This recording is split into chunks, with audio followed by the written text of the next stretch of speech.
ਤੇ ਅੱਜ ਅਸੀਂ ਗੱਲ ਕਰਨ ਲੱਗੇ ਹਾਂ ਗੁਰੂ ਰਾਮਦਾਸ ਪਾਤਸ਼ਾਹ जी, जो कि बचपन तो ही गुर इतिहास के इस तरीके दे नाल उन्होंने वाचिया गया, दर्शाया गया कि गुरु साहिब जी अपने घर विच जदों तिन्हां दा जन्म होया ते जन्म तो ही माता पिता का साया चुक्या गया।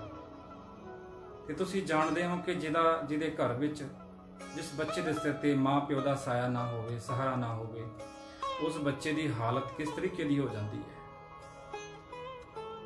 ते छोटी जी उम्र दे विच माँ प्यो का चले जाना एक बच्चे के लिए जींदे जी मरण के बराबर हो जाता है।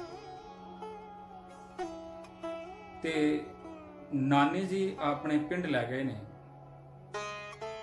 अपने पिंड लैके गए ने ते अगे नानी जी की जिहड़ी हालत है वह भी कोई बहुती वधिया नहीं, उन्हां दी हालत भी कोई बहुती वधिया नहीं। वो ये नहीं कर सकते कि जिवें कि अपने खाण जोगा भी उन्हां कोल इन्ना नहीं सी कि अपना गुजारा भी कर सकन। हुण बच्चे का गुजारा किवें होवे?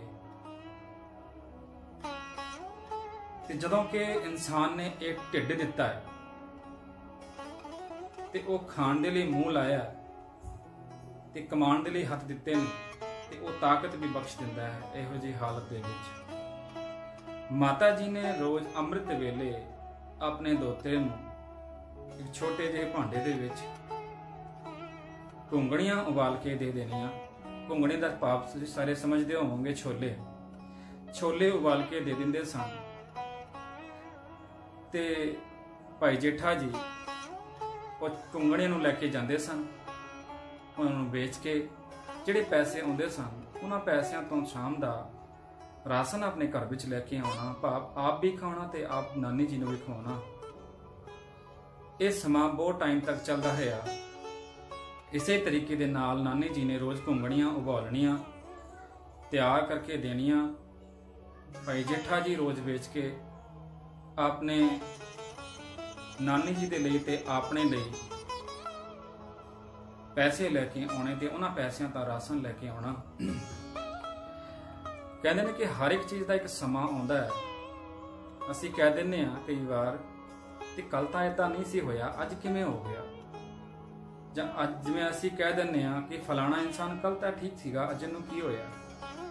भाव हर एक चीज़ की एक वजह बन जाती है। समा चाह रहा सी, चल रहा सीगा ते माता जी ने छोले उबाल देने, घुंगणियां उबाल देनियां, बच्चा जाके वेच के आ जाता। इसी तरीके दे नाल ये सारा कुछ चल रहा सी। आहिस्ता आहिस्ता एक दिन की होया, जदों कि माता जी ने घुंगणियां उबाल के तैयार करके दित्तियां ने, भाई जेठा जी सिर दे उत्ते रख के लैके निकले ने। राह दे विच कुछ साधुआं दे नाल मुलाकात हुई, साधु संतां दे नाल मुलाकात हुई। अगे वो भी भुखे सन। तुसीं थोड़ा चिर इत्थे रुक के सोचोगे कि ये किवें हो सकता है, जिन्हों आप भुख लगी होए ते वो अपने हिस्से की रोटी किसी नूं किवें दे सकता है, जिन्हों ये पता होए कि मैं इनू वेच के अपना गुजारा, शाम का गुजारा, अपना गुजारा, नानी का गुजारा करना है, वो बच्चा इवें इस तरीके दे नाल किवें कर सकता है। भुखे साधुआं नूं भाई जेठा जी ने वो सारियां घुंगणियां जिहड़े छोले उबाल के दिते सन वो खवा के अपने घर नूं परत के वापस आ गए। ते भाई जेठा जी जदों घर आए ने, माता जी ने पूछया, पुत्र जी अज की लैके आए हो? भाई जेठा जी चुप हो गए ने। फिर पूछया, पुत्र जी तुसीं अज की लैके आए हो? अपने घर राशन दे लई, रोजगार कुछ खाण दे लई की लैके आए हो? ते सारी गल दसी कि जिहड़ी घुंगणियां तुसीं मैनूं उबाल के दित्तियां सन, जिहड़े छोले मैनूं उबाल के दित्ते सन, वो छोले तो मैं साधुआं नूं खवा के आ गया, संतां नूं खवा के आ गया। कोई मन में गुस्सा नहीं। माता अपने मन में सोचन लग पे, कहन लग पे, जिस बच्चे कोल अपने खाण दे लई पैसा नहीं, ਜਿਹੜੇ ਬੱਚੇ ਕੋਲ ਆਪਣੇ ਖਾਣ ਦੇ ਲਈ ਦੂਜੇ ਟਾਈਮ ਦੇ ਲਈ ਰਾਸ਼ਨ ਨਹੀਂ, ਜਿਹੜਾ ਆਪਣਾ ਗੁਜ਼ਾਰਾ ਟੁੰਗਣੀਆਂ ਵੇਚ ਕੇ ਸ਼ਾਮ ਦਾ ਗੁਜ਼ਾਰਾ ਕਰਦਾ ਹੋਵੇ, ਤੇ ਜੇ ਉਹਦੇ ਕੋਲ ਪੈਸੇ ਹੋਣ, ਉਹਦੇ ਕੋਲ ਸਮਰੱਥਾ ਹੋਵੇ, ਉਹ ਕਿੰਨਿਆਂ ਨੂੰ ਲੰਗਰ ਛਕਾਏਗਾ। ਉਸ ਵੇਲੇ ਦੇ ਵਚਨ ਸਨ, ਜੇ ਇਸ ਬੱਚੇ ਕੋਲ ਬਹੁਤ ਕੁਝ ਹੋਇਆ ਤੇ ਇਹ ਕਿੰਨੇ ਨੂੰ ਲੰਗਰ ਛਕਾਏਗਾ। ਤੁਸੀਂ ਵੇਖਦੇ ਹੋ ਨਾ, ਅੱਜ ਦੇ ਸਮੇਂ ਦੇ ਵਿੱਚ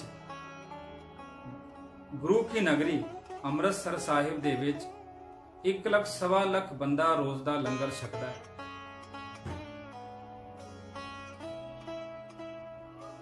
ਇਹ ਹੈ ਸੇਵਾ,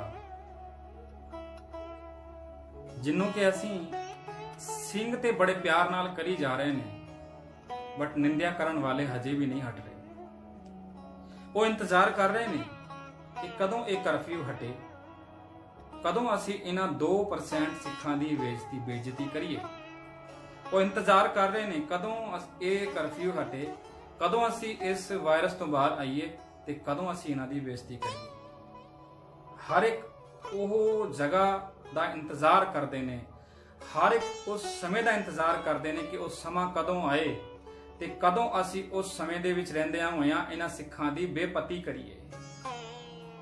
ਸਮਾਂ ਇੱਥੇ ਹੀ ਨਹੀਂ ਰੁਕਿਆ, ਸੇਵਾ ਚਲਦੀ ਰਹੀ। ਇੱਕ ਦਿਨ ਸਾਧੂ ਸੰਤਾਂ ਦੇ ਨਾਲ ਬਾਲ ਉਹ ਬੱਚਾ ਭਾਈ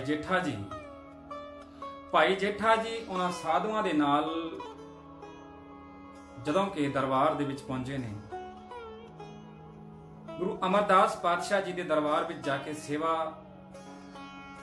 ਪ੍ਰਾਰੰਭ ਕੀਤੀ। ਲੰਗਰ ਦੇ ਵਿੱਚ ਸੇਵਾ ਕਰਨੀ, ਝਾੜੂ ਦੀ ਸੇਵਾ ਕਰਨੀ, ਦਰਬਾਰ ਦੀ ਸੇਵਾ ਕਰਨੀ, ਭਾਵ ਕਿ ਜਿਹੜੀ ਵੀ ਸੇਵਾ ਮਿਲ ਜਾਂਦੀ ਸੀ ਉਹ ਸਾਰੀਆਂ ਸੇਵਾਵਾਂ ਕਰਦੇ ਸਨ।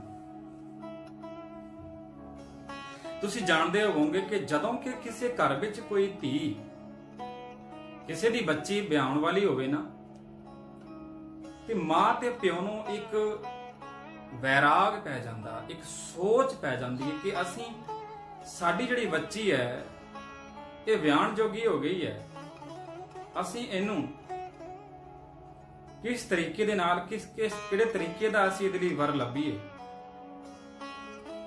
ਮਾਂ ਇਹ ਵੀ ਸੋਚਦੀ ਹੈ ਕਿ ਮੇਰੀ ਬੱਚੀ ਜਿਹੜੀ ਹੈ ਇੱਕ ਖੁਸ਼ਹਾਲ ਘਰ ਵਿੱਚ, ਇੱਕ ਚੰਗੀ ਫੈਮਿਲੀ ਪਰਿਵਾਰ ਦੇ ਵਿੱਚ ਜਾਵੇ, ਜਿੱਥੇ ਉਹਨੂੰ ਕੋਈ ਦੁੱਖ ਤਕਲੀਫ ਨਾ ਹੋਵੇ।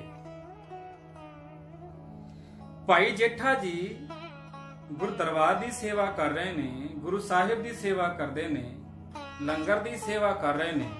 ਬੋਲੀ ਸਾਹਿਬ ਦੀ ਖੁਦਾਈ ਹੋਈ, ਉੱਤੇ ਸੇਵਾ ਕਰਦਿਆਂ ਹੋਇਆਂ ਗੁਰੂ ਅਮਰਦਾਸ ਪਾਤਸ਼ਾਹ ਜੀ ਦੀ ਸੁਪੁੱਤਰੀ ਜਦੋਂ ਵਿਆਹਣ ਜੋਗੀ ਹੋਈ, ਉਸ ਵੇਲੇ ਦੇ ਸਮੇਂ ਦੇ ਮੁਤਾਬਕ ਕਹਿੰਦੇ ਨੇ ਕਿ ਜਦੋਂ ਕਿ ਪੁੱਤਰੀਆਂ ਵਿਆਹਣ ਜੋਗੀਆਂ ਹੋ ਜਾਂਦੀਆਂ ਸਨ, ਇੱਕ ਲਾਗੀ ਆਉਂਦਾ ਸੀ ਕਿ ਉਹਨੂੰ ਕਹਿ ਦਿੰਦੇ ਸਨ ਕਿ ਮੇਰੀ ਬੱਚੀ ਵਾਸਤੇ ਜਾਂ ਮੇਰੇ ਪੁੱਤਰ ਵਾਸਤੇ ਸਾਨੂੰ ਇਹੋ ਜਿਹਾ ਬੇਟਾ, ਸਾਨੂੰ ਇਹੋ ਜਿਹਾ ਪੁੱਤਰ ਚਾਹੀਦਾ, ਇਹੋ ਜਿਹਾ ਬੱਚਾ ਚਾਹੀਦਾ। ਤੇ ਅੱਜ ਬੁਲਾ ਕੇ ਗੁਰੂ ਅਮਰਦਾਸ ਪਾਤਸ਼ਾਹ ਜੀ ਨੇ ਲਾਗੀ ਨੂੰ ਸੱਦਿਆ, ਬੁਲਾਇਆ, ਕਹਿਣ ਲੱਗ ਪਏ ਕਿ ਸਾਡੀ ਬੇਟੀ ਵਾਸਤੇ ਇੱਕ ਸੂਝਵਾਨ ਚੰਗਾ ਇੱਕ ਵਰ ਲੱਭ ਕੇ ਲੈ ਕੇ ਆਓ। ਤੇ ਮਾਤਾ ਜੀ ਕਿਤੇ ਵੇਖ ਰਹੇ ਸਨ ਕਿ ਉਹ ਬੱਚਾ ਬੜੀ ਲਗਨ ਤੋਂ, ਬੜੇ ਪਿਆਰ ਨਾਲ ਸੇਵਾ ਕਰ ਰਿਹਾ, ਤੇ ਮਾਤਾ ਜੀ ਦੀ ਅੱਖ ਭਾਈ ਜੇਠਾ ਜੀ ਵੱਲ ਜਾਂਦੀ ਹੈ। ਭਾਈ ਜੇਠਾ ਜੀ ਵੱਲ ਜਾ ਕੇ ਅੱਖ ਗਈ ਤੇ ਕਹਿਣ ਲੱਗ ਪਏ, ਜਦੋਂ ਕਿ ਲਾਗੀ ਤੁਰਨ ਲੱਗ ਪਿਆ, ਰੁਕੋ, ਜੇ ਹੋ ਸਕੇ ਤਾਂ ਮੇਰੇ ਬੇਟੀ ਵਾਸਤੇ ਇਹੋ ਜਿਹਾ ਵਰ ਹੋਣਾ ਚਾਹੀਦਾ। ਜੇ ਤੁਸੀਂ ਲੱਭ ਸਕਦੇ ਹੋ ਤਾਂ ਮੇਰੀ ਬੇਟੀ ਵਾਸਤੇ ਇਹੋ ਜਿਹਾ ਵਰ ਲੱਭਿਓ ਮੈਨੂੰ। ਇਹਦੇ ਵਿੱਚ ਬੜੀਆਂ ਖੂਬੀਆਂ ਨਜ਼ਰ ਆਉਂਦੀਆਂ ਨੇ, ਕੁਆਲਿਟੀਆਂ ਨਜ਼ਰ ਆਉਂਦੀਆਂ ਨੇ। ਤੇ ਗੁਰੂ ਅਮਰਦਾਸ ਪਾਤਸ਼ਾਹ ਜੀ ਮੁਸਕਰਾਏ, ਹੱਸ ਕੇ ਕਹਿਣ ਲੱਗ ਪਏ ਕਿ ਇਹਦੇ ਵਰਗਾ ਤਾਂ ਇਹੀ ਹੋਇਆ, ਇਹਦੇ ਵਰਗਾ ਹੋਰ ਕੋਈ ਨਹੀਂ ਹੋ ਸਕਦਾ, ਇਹਦੇ ਵਰਗਾ ਇਹੀ ਹੈ, ਹੋਰ ਕੋਈ ਨਹੀਂ ਹੋ ਸਕਦਾ। ਤੇ ਗੁਰੂ ਅਮਰਦਾਸ ਪਾਤਸ਼ਾਹ ਜੀ ਨੇ ਭਾਈ ਜੇਠਾ ਜੀ ਨੂੰ ਘਰ ਬੁਲਾਇਆ। ਘਰ ਬੁਲਾ ਕੇ ਪੁੱਛਿਆ, ਬੇਟਾ ਜੀ ਆਪ ਜੀ ਨਾਲ ਇੱਕ ਗੱਲ ਕਰਨੀ ਹੈ। ਭਾਈ ਜੇਠਾ ਜੀ ਬੜੇ ਪਿਆਰ ਨਾਲ ਖੜ ਗਏ ਨੇ। ਸਤਿਗੁਰੂ ਜੀ ਤੁਸੀਂ ਹੁਕਮ ਕਰੋ, ਕੀ ਗੱਲ ਕਰਨੀ ਹੈ? ਗੁਰੂ ਸਾਹਿਬ ਜੀ ਕਹਿਣ ਲੱਗ ਪਏ ਕਿ ਅਸੀਂ ਆਪਣੀ ਬੇਟੀ ਦਾ ਸਾਕ, ਆਪਣੀ ਬੇਟੀ ਦਾ ਵਿਆਹ ਤੁਹਾਡੇ ਨਾਲ ਕਰਨਾ ਚਾਹੁੰਦੇ ਹਾਂ, ਕਿ ਤੁਸੀਂ ਇਹਦੇ ਲਈ ਤਿਆਰ ਹੋ? ਭਾਈ ਜੇਠਾ ਜੀ ਦੀ ਅੱਖਾਂ ਦੇ ਵਿੱਚ ਹੰਝੂ ਆਏ, ਮਨ ਵਿੱਚ ਵੈਰਾਗ ਆ ਗਿਆ। ਤੇ ਗੁਰੂ ਸਾਹਿਬ ਜੀ ਕਹਿਣ ਲੱਗ ਪਏ, ਬੇਟਾ ਜੀ ਤੁਸੀਂ ਮੇਰੀ ਬੇਟੀ ਦੇ ਨਾਲ ਵਿਆਹ ਕਰਨ ਨੂੰ ਤਿਆਰ ਹੋ? ਸ਼ਰਨਾਂ ਦੇ ਵਿੱਚ ਪੈ ਗਏ ਨੇ। ਗੁਰੂ ਸਾਹਿਬ ਜੀ ਨੇ ਆਪਣੀ ਬੇਟੀ ਦਾ ਵਿਆਹ ਭਾਈ ਜੇਠਾ ਜੀ ਦੇ ਨਾਲ ਕਰ ਦਿੱਤਾ। ਤੇ ਜਿਵੇਂ ਆਪ ਜੀ ਨੂੰ ਪਤਾ ਹੈ, ਗੁਰੂ ਨਾਨਕ ਦੇਵ ਜੀ ਤੋਂ ਲੈ ਕੇ ਗੁਰੂ ਅੰਗਦ ਦੇਵ ਜੀ ਤੋਂ ਲੈ ਕੇ ਗੁਰੂ ਅਮਰਦਾਸ ਪਾਤਸ਼ਾਹ ਜੀ, ਇਹ ਜੋਤ ਜਿਹੜੀ ਚਲੀ ਆ ਰਹੀ ਸੀ, ਇਹ ਜੋਤ ਇੱਕੋ ਹੀ ਸੀ ਤੇ ਬਾਰ-ਬਾਰ ਇਹ ਚੋਲੇ, ਇਹ ਸ਼ਰੀਰ ਬਦਲ ਰਹੀ ਸੀ। ਗੁਰੂ ਨਾਨਕ ਦੇਵ ਪਾਤਸ਼ਾਹ ਜੀ ਨੇ ਆਪਣੀ ਜੋਤ ਇੱਕ ਵਧੀਆ ਸ਼ਰੀਰ ਦੇ ਵਿੱਚ, ਗੁਰੂ ਅੰਗਦ ਦੇਵ ਪਾਤਸ਼ਾਹ ਜੀ ਦੇ ਸ਼ਰੀਰ ਦੇ ਵਿੱਚ ਛੱਡ ਦਿੱਤੀ ਹੈ। ਉਹ ਜੋਤ ਉਸ ਸ਼ਰੀਰ ਦੇ ਵਿੱਚ ਸਮਾ ਗਈ ਹੈ। ਤੇ ਗੁਰੂ ਅੰਗਦ ਦੇਵ ਪਾਤਸ਼ਾਹ ਜੀ ਨੇ ਬੜੀ ਸੋਚ ਕੇ ਸਮਝ ਕੇ ਪ੍ਰੀਖਿਆਵਾਂ ਲੈ ਕੇ ਉਹ ਜੋਤ ਨੂੰ ਗੁਰੂ ਅਮਰਦਾਸ ਪਾਤਸ਼ਾਹ ਜੀ ਦੇ ਸ਼ਰੀਰ ਦੇ ਵਿੱਚ ਪਾ ਦਿੱਤਾ ਹੈ, ਉਹਦੇ ਵਿੱਚ ਸਮਾ ਗਈ ਹੈ। ਹੁਣ ਇਹ ਜੋਤ ਦੇ ਲਈ, ਜੋਤ ਕਿੱਥੇ ਜਾਣੀ ਹੈ? ਗੁਰੂ ਅਮਰਦਾਸ ਪਾਤਸ਼ਾਹ ਜੀ ਉਸ ਜੋਤ ਲਈ ਉਹ ਸ਼ਰੀਰ ਲੱਭ ਰਹੇ ਨੇ। ਉਹ ਕਿਹੜਾ ਸ਼ਰੀਰ ਹੋਵੇਗਾ ਕਿ ਜਿਸ ਸ਼ਰੀਰ ਵਿੱਚ ਇਹ ਜੋਤ ਸਮਾਵੇ? ਸਮਾਂ ਚੱਲਦਾ ਗਿਆ, ਸਮਾਂ ਕਦੇ ਰੁਕਦਾ ਨਹੀਂ। ਸਮਾਂ ਚੱਲਦਾ ਗਿਆ। ਗੁਰੂ ਅਮਰਦਾਸ ਪਾਤਸ਼ਾਹ ਜੀ, ਜੋ ਕਿ ਤਿਨਾਂ ਦਾ ਸ਼ਰੀਰ, ਤੇ ਗੁਰੂ ਰਾਮਦਾਸ ਪਾਤਸ਼ਾਹ ਜੀ ਭਾਈ ਜੇਠਾ ਜੀ ਤੋਂ ਵੱਡੇ ਗੁਰੂ ਅਮਰਦਾਸ ਪਾਤਸ਼ਾਹ ਜੀ ਦੇ ਇੱਕ ਜਵਾਈ ਸਨ, ਭਾਈ ਰਾਮਾ ਜੀ, ਤੇ ਛੋਟੇ ਸਨ ਭਾਈ ਜੇਠਾ ਜੀ। ਗੁਰੂ ਅਮਰਦਾਸ ਪਾਤਸ਼ਾਹ ਜੀ ਨੂੰ ਆਪਨੇ ਬੈਠਣ ਦੇ ਲਈ ਇੱਕ ਥੜਾ ਬਣਵਾਉਣਾ ਸੀ। ਸਤਿਗੁਰੂ ਜੀ ਨੇ ਕਿਹਾ, ਪੁੱਤਰ ਜੀ ਮੇਰੇ ਵਾਸਤੇ ਮੇਰੇ ਬੈਠਣ ਦੇ ਲਈ ਇੱਕ ਥੜਾ ਜਿਹਦੇ ਉੱਤੇ ਮੈਂ ਅੰਮ੍ਰਿਤ ਵੇਲੇ ਬੈਠਾਂ, ਤੇ ਦੂਜਾ ਥੜਾ ਮੇਰੇ ਸੰਧਿਆ ਵੇਲੇ ਬੈਠਣ ਵਾਸਤੇ। ਤੇ ਇੱਕ ਥੜੇ ਨੂੰ ਬਣਾਉਣ ਲੱਗ ਪਏ ਨੇ ਭਾਈ ਰਾਮਾ ਜੀ, ਦੂਜਾ ਥੜਾ ਬਣਾਉਣ ਲੱਗ ਪਏ ਨੇ ਭਾਈ ਜੇਠਾ ਜੀ। ਤੇ ਜਦੋਂ ਥੜਾ ਬਣਾਉਣਾ ਸ਼ੁਰੂ ਕੀਤਾ ਹੈ, ਤੇ ਗੁਰੂ ਸਾਹਿਬ ਜੀ ਨੇ ਭਾਈ ਰਾਮਾ ਜੀ ਨੂੰ ਕਿਹਾ, ਪੁੱਤਰ ਜੀ ਇਹ ਜਿਹੜਾ ਥੜਾ ਤੁਸੀਂ ਬਣਾਇਆ ਨਾ, ਇਹ ਵਧੀਆ ਨਹੀਂ ਬਣਿਆ, ਤੋੜ ਕੇ ਦਿਓ। ਤੇ ਸਤਿਗੁਰੂ ਜੀ ਕਹਿਣ ਲੱਗ ਪਏ ਕਿ ਜਿਹੜਾ ਥੜਾ ਬਣਾਇਆ ਮੈਨੂੰ ਚੰਗਾ ਨਹੀਂ ਲੱਗਿਆ, ਇਹਨੂੰ ਤੋੜ ਕੇ ਦੁਬਾਰਾ ਬਣਾਓ। ਭਾਈ ਰਾਮਾ ਜੀ ਨੇ ਤੋੜ ਦਿੱਤਾ ਤੇ ਦੁਬਾਰਾ ਥੜਾ ਬਣਾਇਆ। ਚੈੱਕ ਕਰਨ ਵਾਸਤੇ, ਵੇਖਣ ਵਾਸਤੇ ਆਏ ਨੇ, ਕਹਿਣ ਲੱਗ ਪਏ, ਪੁੱਤਰ ਜੀ ਇਹ ਥੜਾ ਮੈਨੂੰ ਪਸੰਦ ਨਹੀਂ ਆਇਆ, ਇਹ ਚੰਗਾ ਨਹੀਂ ਬਣਿਆ, ਦੁਬਾਰਾ ਬਣਾਓ।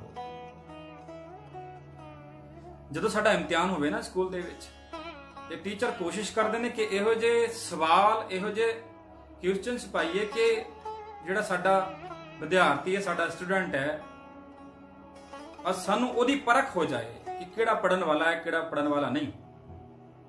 ਤੇ ਅੱਜ ਤੇ ਗੱਲ ਇਸ ਜੋਤ ਦੀ ਸੀ ਕਿ ਜੋਤ ਸਮਾਣੀ ਕਿੱਥੇ ਹੈ, ਇਸ ਸਰੀਰ ਕਿਹੜਾ ਹੈ ਜਿਹੜਾ ਇਸ ਜੋਤ ਨੂੰ ਸਾਂਭ ਸਕੇ।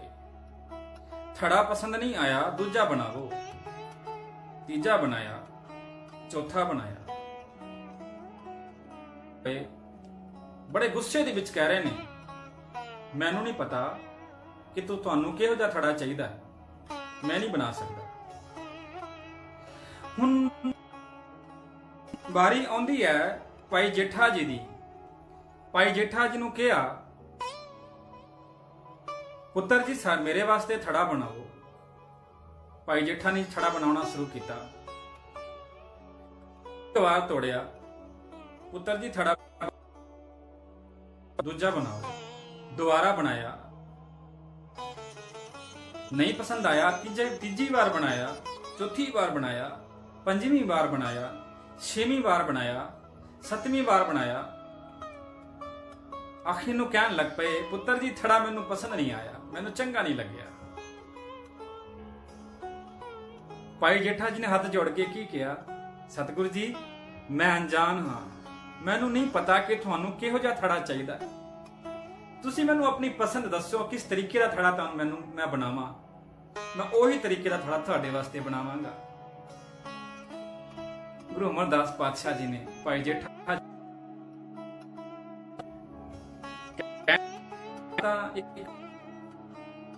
जिथे थड़ा बनना सी उत्थे थड़ा बन गया।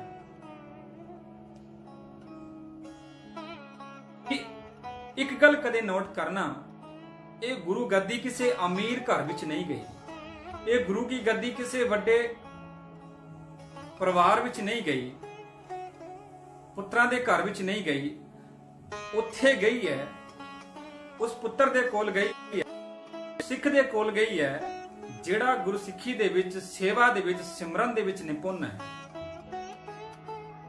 ते गुरु साहिब जी ने लैण तो बाद जदों पता लग गया कि